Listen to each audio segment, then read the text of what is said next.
Selamat pagi semuanya siswa-siswi kelas 11. Pesan Sir dulu sebelum masuk ke dalam pembelajaran, banyak minum air putih dan jangan lupa cuci tangan atau pakai hand sanitizer. Karena kita harus mengendalikan penyebaran virus corona ini. Baik, pada pertemuan sebelumnya kamu telah mempelajari tentang pemanfaatan laut. Sekarang pada pertemuan untuk pagi hari ini kita akan mempelajari tentang sebaran flora dan fauna. Pada sebelumnya atau pada kelas sebelumnya kamu sudah tahu apa itu flora dan fauna. Sekarang untuk materi ini kita akan lebih fokus terhadap faktor-faktor apa yang menyebabkan persebaran flora dan fauna tersebut dan apa saja contoh bioma-bioma yang ada di bumi ini. Agar kamu semakin lebih paham, ikuti pembelajaran yang akan Sir sampaikan. Baik, masuk saja kita ke dalam pembelajaran kita, yaitu mengenai sebaran flora dan fauna. Yaitu faktor yang mempengaruhi sebaran flora dan fauna ini. Yang pertama adalah faktor fisik. Faktor fisik ini berkaitan dengan iklim. Adapun pembagian dari yang iklim ini adalah suhu, yang kedua kelembaban, yang ketiga angin, dan yang keempat curah hujan. Suhu ini berkaitan dengan temperatur, kelembaban ini berkaitan dengan jumlah kadar air di udara, yang ketiga angin berkaitan dengan pergerakan udara yang selalu bergerak, yang selanjutnya curah hujan mempengaruhi jumlah air di muka bumi. Seperti terlihat di gambar ini bahwa iklim atau tempat yang dingin akan membuat tanaman-tanaman sulit untuk tumbuh. Berikutnya, faktor fisik berikutnya adalah tanah. Adapun yang mempengaruhi dari persebaran terhadap tanah ini, yang pertama adalah tekstur tanah. Tekstur itu adalah halus atau kasarnya tanah. Jadi tanah yang bagus itu adalah tanah yang tidak terlalu halus dan tidak terlalu kasar juga. Struktur tanah yaitu kekerasan dari sebuah tanah, kadar udara, kadar air, suhu tanah, kadar kimia, dan unsur biologi tanah. Seperti kita bandingkan di gambar yang pertama dan yang kedua ini. Gambar pertama terlihat tanahnya hitam, yang kedua tanahnya putih. Menurut kamu, daerah manakah yang subur? Benar, jawabannya adalah tanah yang hitam. Tanah yang putih ini akan terlihat teksturnya kasar, strukturnya keras, kadar udaranya pasti sedikit, kadar airnya sedikit juga, suhunya pasti panas, kadar kimianya kemungkinan tinggi, unsur biologinya tidak ada.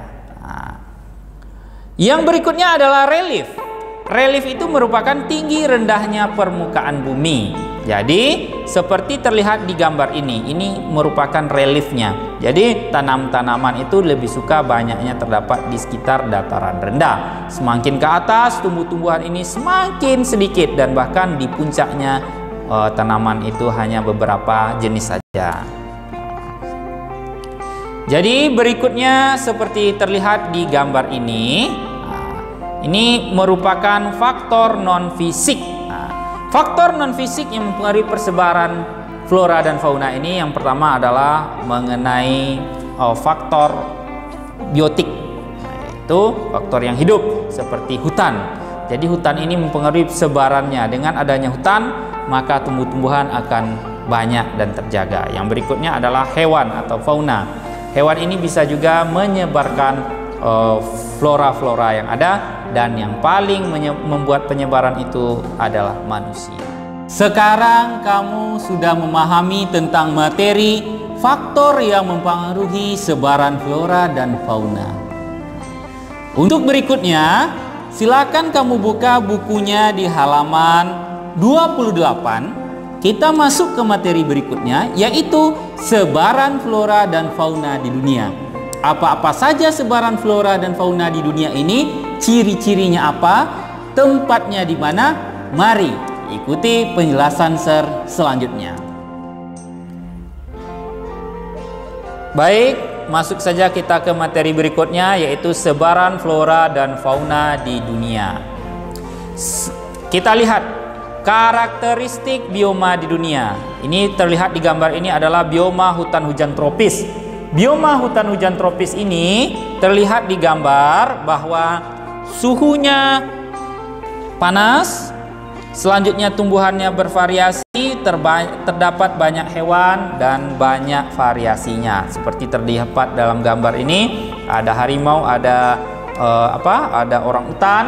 Nah, ini adalah hutan hujan tropis. Hutan hujan tropis ini tersebar di negara apa saja?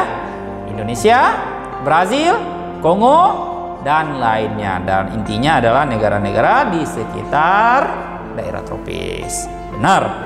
Berikutnya adalah bioma hutan gugur. Bioma hutan gugur yaitu daun-daunnya merangas saat musim dingin. Jadi di saat musim dingin daunnya akan merangas atau akan berguguran. Hutan gugur ini terdapat di negara yang memiliki 4 musim. Seperti apa contohnya? Coba kamu jawab. Di negara apa? Jepang, benar. Inggris, oke. Jerman, hebat. Amerika, luar biasa. Berarti kamu sudah mengetahui negara-negara yang memiliki hutan gugur. Oke. Berikutnya adalah bioma gurun.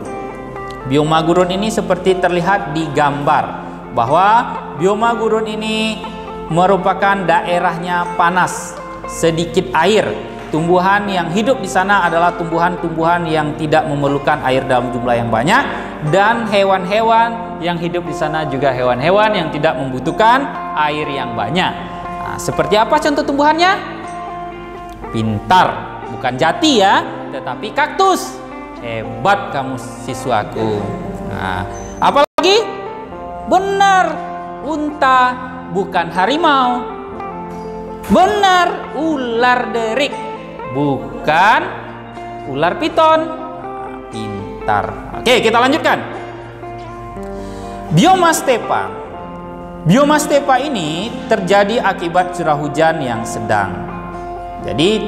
Dan curah hujan yang sedang ini serta tidak teratur. Suhunya lumayan panas dan karena penguapan yang tinggi sehingga terbentuklah rumput atau stepa. Padang rumput ini banyak dihuni oleh habitat-habitat hewan-hewan yang pemakan rumput.